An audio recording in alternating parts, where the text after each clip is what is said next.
আসসালামু আলাইকুম দর্শক, আমাদের তারসিরা টিভির বোয়া নিউজে আপনাদের স্বাগতম। আচ্ছা। প্রথমে শুনবেন বিস্তারিত, তারপর শিরোনাম। ठीक है। বর্তমানে বাংলাদেশের স্কুল শিক্ষার্থীরা শুক্র শনিবারে এক্সট্রা প্রাইভেসি ক্লাস করার পরেও 13 বিষয় ফেল করে বাংলাদেশের 70% ছাত্রীরা। এদেশের মেয়েরা এক্সট্রা ক্লাস করার কারণে তাদের জ্ঞান এত বৃদ্ধি পায় যে অতিরিক্ত জ্ঞানের লোড নিতে না পেরে তাদের ব্রেন পাসায় চলে যায়।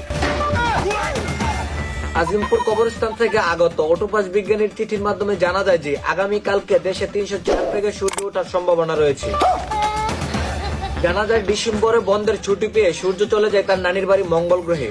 আরো জানা যায় সূর্যের অনুপস্থিতিতে এক সপ্তাহ ধরে গোসল করে না আপনার চ্যাট লিস্টের 3 নাম্বার ব্যক্তি। এদিকে জানা গেল বাংলাদেশের কিছু শয়তানের দল অর্থাৎ কাপড় ব্লগাররা এই প্রচন্ড শীতে তাদের বউদেরকে কাপড় খুলিয়ে নাচাচ্ছে শুধু ভিউ কামানোর আশায়, কিন্তু ভিউ নাই।